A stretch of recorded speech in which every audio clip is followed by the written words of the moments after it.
A spacecraft is departing from Earth with another group of settlers headed for Mars. One of the passengers convinces her daughter to wave goodbye to the planet as they will be apart for a very long time. The well-established route consists of 2 stages. The shuttle docks with the Aniara, a huge spaceship that has everything for comfortable living. And after 3 weeks it delivers the passengers to the colonized planet. A young woman named Emily Grant on the ship serves as a Mimorobe, a guide to the world of Mima, the system that allows one to delve into their memories and visions so that the brain does not get bored with the repetitive space scenery. Emily herself loves to remember her walks in the forest, and the visions even allow her to feel her bare feet stepping on the moss. A new neighbor is added to Emily's room, an adult female astronomer. From the huge monitors, the astronomer tells the passengers about the delights of Aniara and that the ship has everything to keep from getting bored: shopping centers, restaurants, and even nightclubs. If desired, during the journey, one can work in the water purification department or the seaweed factory, which is necessary for oxygen production. The company pays points which serve as currency for this work. Emily gathers another group for Mima sessions. In the visualization room there is silence as the Mimorobe lays people down on the floor face down on a special pillow and launches the system. The glowing screen shimmers with different colors, not showing any pictures. But if the Mimorobe needs to know the visions of a specific visitor, she uses a special remote control. Suddenly, an emergency situation occurs on the ship, and the whole group slides to the corner of the room. The passengers exit their cabins in panic to find out what happened. They gather in a large hall where the captain is supposed to make a live broadcast. After gathering his strength, the man makes an announcement. There has been a system failure on the Aniara, and the ship has lost all fuel and drifted off course. The crew believes that it's not a big deal and that by using the gravity of celestial bodies, they will be able to return to Earth. However, the journey will now take a little over 2 years instead of the promised 3 weeks. The outraged passengers disagree with this plan, worrying about their plans without even realizing what lies ahead. Austerity measures are introduced on the ship, but the crew realizes that the supplies will not be enough in any case. At best, there is only enough food for a couple of months. One of the crew members suggests growing algae more actively, which will help them survive. The first 3 weeks of confinement in space pass. The people still don't lose their optimism, but they're already starting to get bored. The Mima becomes the most popular hole as everyone wants to see more than just the infinite universe outside the window, and Emily can't handle it, so she asks the captain for help. In addition, the girl is going through a personal drama, hoping to resume her relationship with one of the crew members, Isabel. Emily asks her neighbor how long it would take to reach the nearest celestial body so that the ship can turn around. The woman initially avoids answering, but then admits that in her opinion all of this is hopeless. There are no points that could help them. The crew just doesn't know how to tell the passengers about it. After hearing this, the Mimorobe has a panic attack and runs to her hole to immerse herself in memories of Earth, and also to drink in secret so that the commander would know. That journey has been going on for 3 years already. The people have settled into life on the ship, having come to terms with the length of the flight. Emily goes to a party where she meets Daisy and they decide to alleviate their loneliness together. When the couple retreats to a corridor, Isabel walks by and gives Daisy a cold glance, making it impossible for her to relax.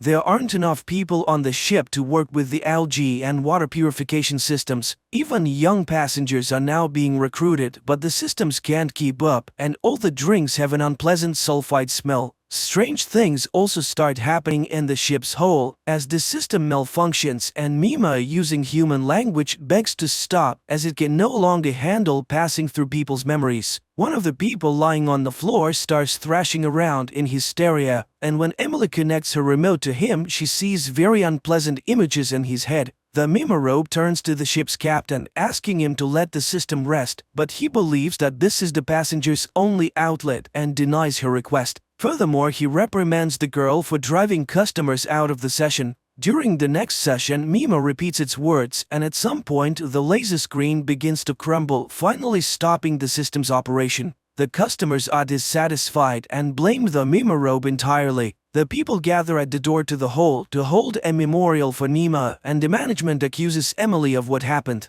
They catch the girl and punish her severely, after which they imprison her along with Isabel, who tried to defend her friend before the management. On the ship, a series of nervous breakdowns with fatal consequences begins, and the commander has no choice but to release everyone who is under guard to take up workstations. Dead bodies are sent into open space as the ship is not equipped to store them. Isabel is sent to work in the logistics department, and Emily returns to teaching, this time with the task of educating the children on board, focusing on space sciences that could help them with their return. During their time in confinement, the Mimorobe and Isabel developed a relationship, so they move in together once they're free. Communities and groups emerge on the ship, each praying in their own way for a return and rescue. At one of the gatherings of a cult-like group, they invite the girls, as Emily was associated with Mima. In a dark room, the friends first become witnesses and then participants in love games, after which Isabel becomes pregnant. The girl falls into depression, fearing that her indulgence will bring another hostage into the situation, but Emily supports her with all her might. She even plans to make a light screen that would replace the dark picture outside the window with earthly landscapes, but the captain forbids wasting resources on such foolishness. The couple has a healthy boy who grows very quickly, but Isabel can't shake the feeling that she shouldn't have done it. While bathing with his son in the pool, she almost commits a terrible act, but fortunately she's distracted by a message from the captain, who urgently invites his former assistant to a meeting. It becomes revealed that after 6 years of travel, a flying machine has finally been detected, and a meeting with it will take place in about a year. Isabel measures the approximate size of the object and understands that it is unlikely to be a rescue ship, but everyone hopes that they will be able to obtain fuel from it to return to their route. Emily comes to the team to be with her girlfriend at such an important moment. The captain joyfully announces the discovery to the passengers, hoping to boost their morale, which he manages to do. To celebrate the occasion, a party is held on the ship, complete with drinks and leftover delicious food. As usual, the commander tries to present himself in the best light by claiming credit for the team's achievements. Throughout the year, everyone diligently trains to release probes and dock, and by the appointed time, everyone is fully prepared for the operation. The docking operation goes perfectly, and the giant space probe is placed in the ship's cargo hold for examination to determine if it contains any fuel and how radioactive it has become during its time in space. The son of Emily and Isabel is growing up, and the couple now has hope that he will see Earth. Due to a lack of peers, the boy is not developing well and hardly speaks.